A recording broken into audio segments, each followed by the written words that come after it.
సమయం అనేది ప్రతి ఒక్కరి జీవితంలో అత్యంత విలువైంది. ధనవంతుడికైనా పేదవారికైనా కూడా ఎవరికైనా సమయం ఒకటే. ఒకసారి గడిచిపోయిన తర్వాత తిరిగి రానిది అంటే సమయమే.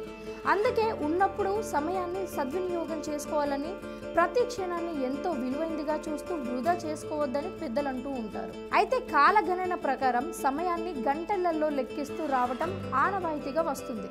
రోజుకు 24 గంటల చొప్పున విభజిస్తూ సమయాన్ని లెక్కిస్తూ ఉంటాం. కానీ ఇప్పుడు అదే లెక్క మారబోతుందని శాస్త్రవేత్తలు హెచ్చరిస్తున్నారు. సాధారణంగా భూమి తన చుట్టూ తను తిరిగే వేగాన్ని బట్టి సమయాన్ని లెక్కిస్తాం. కానీ ఇప్పుడు భూమి తన అక్షాన్ని ఆధారంగా చేసుకొని తన చుట్టూ తాను తిరిగే వేగం క్రమంగా మందగిస్తుందని తాజా పరిశోధకులు స్పష్టం చేశారు. ఈ ప్రక్రియ ఇలానే కొనసాగుతూ పోతే భవిష్యత్తులో ఒక్కరోజు 25 గంటలు అయ్యే అవకాశం ఉందని జర్మనీలోని మ్యూనిక్ టెక్నికల్ యూనివర్సిటీ, అమెరికాలోని విస్కాన్సిన్ మాడిమస్ విశ్వవిద్యాలయానికి చెందిన పరిశోధకులు తమ అధ్యయనంలో స్పష్టం చేశారు. ఈ మార్పునకు ప్రధాన కారణం భూమికి సహజ ఉపగ్రహమైన చంద్రుడు. ప్రతి సంవత్సరం చంద్రుడు సుమారు 3.8 సెంటీమీటర్ల దూరం నుంచి వెనక్కిపోతూ ఉంటుంది.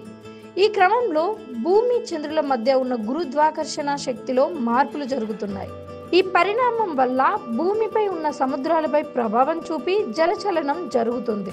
సముద్రంలో ఏర్పడే ఈదల ప్రభావంతో భూమి తిప్పుకునే వేగం క్రమంగా తగ్గుతుందని అంటున్నారు.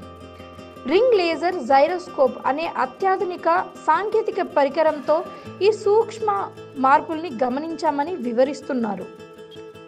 భూమి చరిత్రలో ఇలాంటి మార్పులు గతంలో ఎన్నోసార్లు చోటు చేసుకున్నాయని అంటున్నారు. సుమారు 140 కోట్ల సంవత్సరాల క్రితం చంద్రుడు భూమికి చాలా దగ్గరగా ఉండే సమయంలో భూమి భ్రమణ వేగం ఎక్కువగా ఉండేది. అప్పుడు ఒక్కరోజు గడవడానికి కేవలం 18 గంటలు పట్టేదని, ఆ తర్వాత చంద్రుడు దూరం అవుతున్న కొద్దీ భూమి వేగం తగ్గుతూ వచ్చిందని, ఇప్పుడు అది 24 గంటల దశను చేరుకుందని చెబుతున్నారు. శాస్త్రవేత్తలు అంచనాల ప్రకారం ఒక్కరోజు 25 గంటలుగా మారడానికి సుమారు 20 కోట్ల సంవత్సరాలు పట్టొచ్చని వివరిస్తున్నారు. ఒకవేళ అప్పుడు ఇదే జరిగితే భావితరాలపై ప్రభావం ఉంటుందని హెచ్చరిస్తున్నారు. 25 గంటలకు అనుకూలంగా క్యాలెండర్లు, ఆటోమిక్ క్లాక్స్, GPS వంటి ఖచ్చితమైన సమయ వ్యవస్థలను తిరిగి రూపొందించాల్సిన అవసరం ఉంటుందని అంటున్నారు. విమాన, అంతరిక్ష ప్రయాణాల, సమయపాలన, టెలికమ్యూనికేషన్, అంతర్జాతీయ UTC లాంటి వ్యవస్థలలో మార్పులు జరుగుతాయని సూచిస్తున్నారు. అంతేకాకుండా విద్యార్థులకు, ఉద్యోగులకు, ఫ్యాక్టరీలలో పనిచేసే వాళ్లకు సంబంధించి రోజు స్కెడ్యూల్స్ మారే అవకాశం ఉంటుందని తెలిపారు.